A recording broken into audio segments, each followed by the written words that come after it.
साहित्य के नोबेल पुरस्कार 2021 की घोषणा।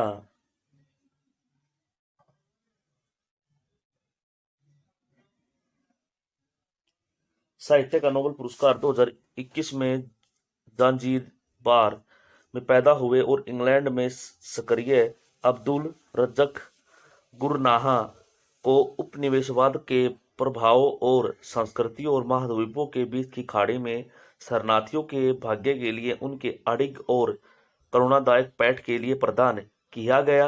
साहित्य में नोबेल पुरस्कार स्वीडन अकादमी स्टॉकहोम स्वीडन द्वारा प्रदान किया जाता है। कौन है अब्दुल रज़्ज़ाक गुरनाहा?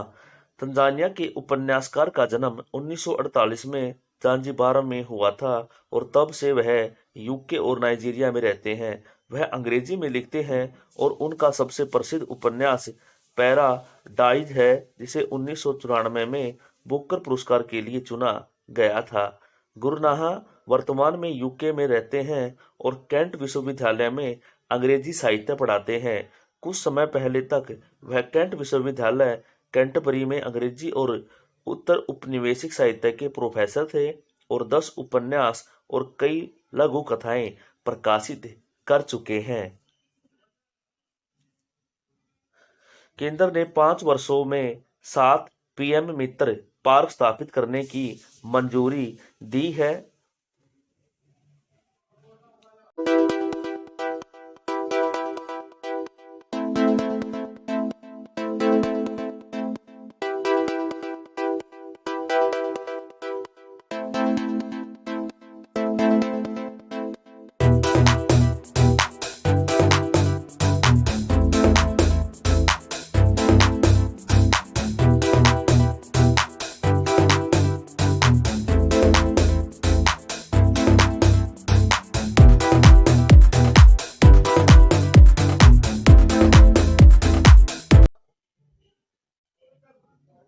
केंद्र ने अर्थव्यवस्था में कपड़ा क्षेत्र के विकास को आगे बढ़ाने और भारत को वैश्विक वस्त्र मानचित्र पर मजबूती से स्थापित करने में मदद करने के प्रयास में देश भर में 7 नए मेगा टेक्सटाइल पार्क या पीएम मित्र पार्क की स्थापना को मंजूरी दी है। Mega integrated textile reason and April park माननीय प्रधानमंत्री के 5PF विजन पर आधारित होंगे। 5F फार्मूले में farm to fibre, fibre to factory, factory to fashion, fashion to foreign शामिल है। भारत का पहला ई मछली बाजार ऐप किसवाले असम में लॉन्च हुआ है। भारत का पहला ई मछली बाजार ऐप किसवाले असम में लॉन्च हुआ है।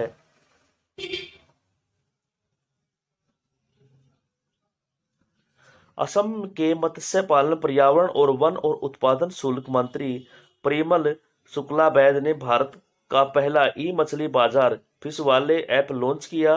टेबल आकार की मछली जैसे भांगन, मरगल और रोहू और मीठे पानी और समुद्री जल जमी हुई मछली के साथ सूखी मछली के पैकेट, सूखी कच्ची मछली, मछली के अचार और प्रसंस्कृत मछली उत्पादन के साथ उपलब्ध होगी। असम के राज्यपाल है जगदीश मुखी। असम के मुख्यमंत्री हैं हिमंता बिस्वा शर्मा। जर्मनी ने यूरो 2024 चैंपियनशिप लोगो का अनावरण किया है।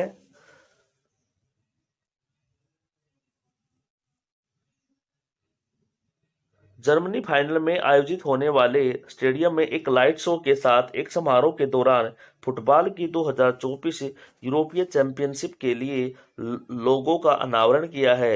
लोगो में हेनरी डेलाउन कप बल्बस टूर्नामेंट ट्रॉफी की एक रूपरेखा है, जो ओलंपियन स्टेडियम की छत के समान रंगीन अंडाकार रूपरेखा पर सटे हैं। इसमें यूएएफ के 55 सदस्य देशों के झंडों के रंग है, जो 24 टीमों का प्रतिनिधित्व करने के लिए ट्रॉफी के चारों ओर 24 स्लाइस में सेट है, जो अंततः जर्मनी में टूर्नामेंट के लिए अर्हता प्राप्त करेंगे।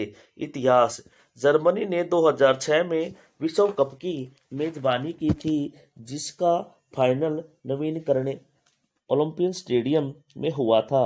स्टेडियम मूल रूप से 1936 ओलंपिक खेलों के लिए बनाया गया था, जो नाजी जर्मनी द्वारा होस्ट किया गया। पश्चिमी जर्मनी ने 1974 में विश्व कप और 1988 में यूरोपीय चैंपियनशिप की मेजबानी भी की थी।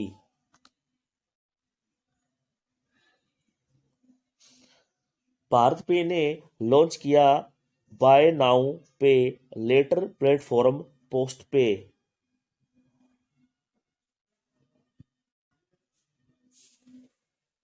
फिनटेक कंपनी भारत पे ने पोस्ट पे के लॉन्च के साथ बाउ नाउ पे लेटर श्रेणी में प्रवेश की घोषणा की है। नया प्लेटफॉर्म ग्राहकों को अभी खरीदने के और बाद में कहीं भी भुगतान करने का क्रेडिट कार्ड प्रदान करता है। पोस्ट पे प्लेटफॉर्म का उपयोग करने वाले ग्राहक प्ले स्टोर से ऐप डाउनलोड कर सकते हैं और 10 लाख रुपए तक की ब्याज मुक्त क्रेडिट सीमा का लाभ उठा सकते हैं। कंपनी ने कहा कि पोस्ट पे केवल बड़ी टिकट खरीद तक ही सीमित नहीं है, बल्कि इसका उपयोग सूक्ष्म खरीद के लिए भी किया जा सकता है, जो इसे अपनी तरह का पहला बनाता है। भारत पे के मुख्य कार्यकारी अधिकारी है असनीर ग्रोवर। भारत पे का मुख्यालय है नई दिल्ली। भारत पे की स्थापना हुई 2018 के अंदर।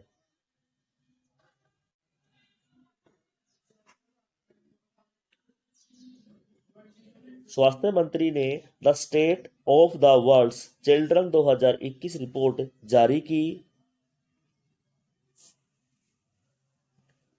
केंद्रीय स्वास्थ्य मंत्री मनसुख मांडविया ने नई दिल्ली में यूनिसेफ के global flagship public the state of the world's children 2021 on my mind promoting proactive and caring for children mental health शीर्षक से एक रिपोर्ट प्रकाशित की है। रिपोर्ट में बच्चों के मानसिक स्वास्थ्य पर कोविड-19 महामारी के महत्वपूर्ण प्रभाव का विवरण दिया गया है। ISSF जूनियर चैंपियनशिप ऐश्वर्य प्रताप सिंह तोमर ने जीता गोल्ड। युवा भारतीय निशानेबाज ऐश्वर्य प्रताप सिंह तोमर ने पेरू के लीमा में ISSF जूनियर विश्व चैंपियनशिप में पुरुषों की 50 मीटर राइफल थ्री पोजीशन स्पर्धा के फाइनल में विश्व रिकॉर्ड बनाकर स्वर्ण पदक जीता है। युवा खिलाड़ी ने फाइनल में 463.4 के स्कोर के साथ जूनियर विश्व रिकॉर्ड को बेहतर बनाया। दूसरे स्थान पर रहने वाले फ्रांसीसी लुकासा क्राइजस से लगभग 7 अंक आगे रहे, जिन्होंने 456.5 के स्कोर के साथ रजत जीता। यूएसए के गैविन बर्निक ने 446.6 के स्कोर के साथ कांस्य पदक जीता है। आंध्र सरकार ने शुरू किया स्वच्छ कार्यक्रम। आंध्र प्रदेश के मुख्यमंत्री YS जगनमोहन रेड्डी ने मासिक धर्म से जुड़े कलंक से निपटने, महिला व्यक्तिगत स्वास्थ्य को प्राथमिकता देने और सूचना के स्वस्थ संवाद को प्रोत्साहित करने के लिए स्वच्छ कार्यक्रम शुरू किया है।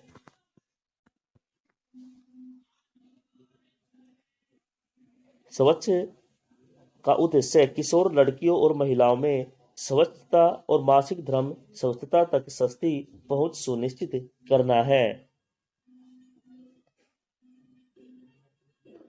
पालघर के प्रसिद्ध वाडा कोलम चावल को मिला GI टैग। पालघर जिले के वाडा में व्यापक रूप से उगाए जाने वाले चावल की एक किस्म को भौगोलिक संकेत टैग दिया गया है, जो इसे एक विशिष्ट पहचान के साथ साथ व्यापक बाजार भी देगा। वाडा कोलम जिले, जिसे जीनी या जीनी चावल के नाम से भी जाना जाता है, पालघर की वाडा तहसील में उगाई जाने वाली एक पारंपरिक किस्म है, जिसका दाना सफेद रंग का होता है। वाडा कोलम चावल की घरेलू बाजारों में कीमत 60 से 70 रुपए प्रति किलोग्राम है, जो और विदेश में इसकी अच्छी मांग है। वाडा कोलम पालघर में वर्षों से उगाया जाता रहा है। यह अपने छोटे दाने, सुगंध, स्वाद और पाचन के लिए हल्का होने के लिए जाना जाता है। यह ग्लूटेन मुक्त होता है हालांकि ये कम उपज देने वाली फसल है। सरकार ने दी कोटक बैंक को प्रत्यक्ष अप्रत्यक्ष कर वसूलने की मंजूरी। कोटक महिंद्रा बैंक लिमिटेड को अपने बैंकिंग नेटवर्क के माध्यम से प्रत्यक्ष और अप्रत्यक्ष करों जैसे आयकर, सामग्री और सेवा कर आदि के संग्रह के लिए सरकार से मंजूरी मिल गई है। इसके साथ ही बैंक वित्त मंत्री निर्मला सीतारमण द्वारा सभी बैंकों को सरकार से संबंधित व्यवसाय में भाग लेने की घोषणा के बाद अनुमोदन प्राप्त करने वाला पहला अनुसूचित निजी क्षेत्र का बैंक बन गया है। कोटक महिंद्रा बैंक की स्थापना 2003 में हुई। इसका मुख्यालय मुंबई, महाराष्ट्र में है। इसके एमडी और सीईओ उदय कोटक है और इसकी टैगलाइन है let's make money simple. SARFAESI act के तहत आरबीआई ने एनएआरसीएल को दिया लाइसेंस। भारतीय रिजर्व बैंक ने नेशनल एसेट रिकंस्ट्रक्शन कंपनी को एसेट रिकंस्ट्रक्शन कंपनी के रूप में पंजीकरण करने का लाइसेंस दे दिया है। लाइसेंस वित्तीय अस्तित्व का प्रतिभूतकरण और पुनर्गठन तक प्रतिभूत हित का प्रवर्तन अधिनियम 2000 की धारा के 3 के तहत दिया गया है। आरबीआई के 25वें गवर्नर हैं शक्तिकांत दास और मुख्यालय है मुंबई और स्थापना हुई थी 1 अप्रैल 1935 में कोलकाता के अंदर। मूडीज ने किया भारत के रेटिंग आउटलुक को नकारात्मक से स्तर से अपग्रेड।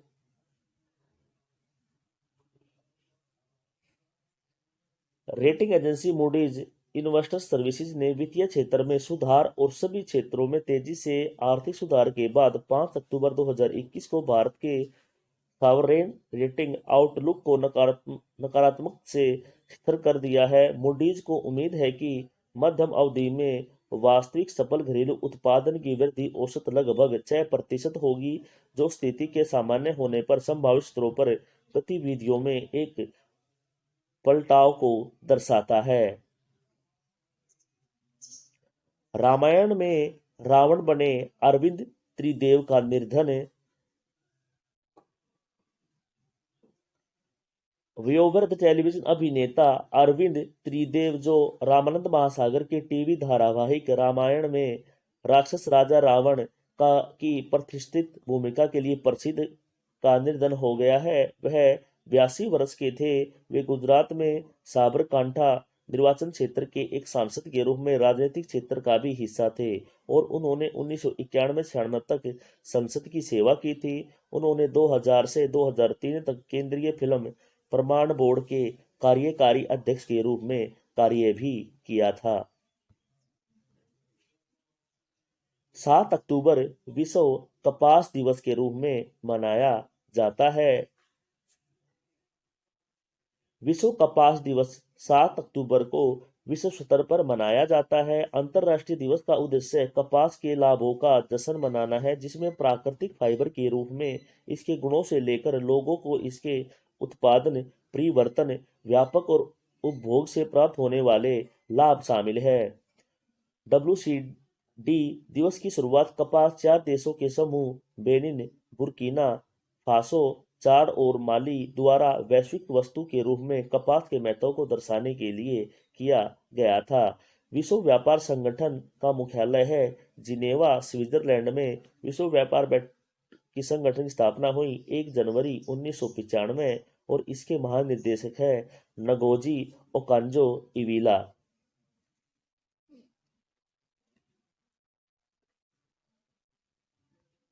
तो ये तो थे आज के हमारे कुछ इंपॉर्टेंट क्वेश्चन। तो क्वेश्चन कैसे थे हमें कमेंट बॉक्स में जरूर बताएं, और जो भी हमारे चैनल पर पहली बार आया है, चैनल को देख रहे हैं, तो चैनल को लाइक करें, शेयर करें और सब्सक्राइब करना ना भूलें। कल फिर मिलते हैं एक नई वीडियो के साथ, तब तक के लिए बाय।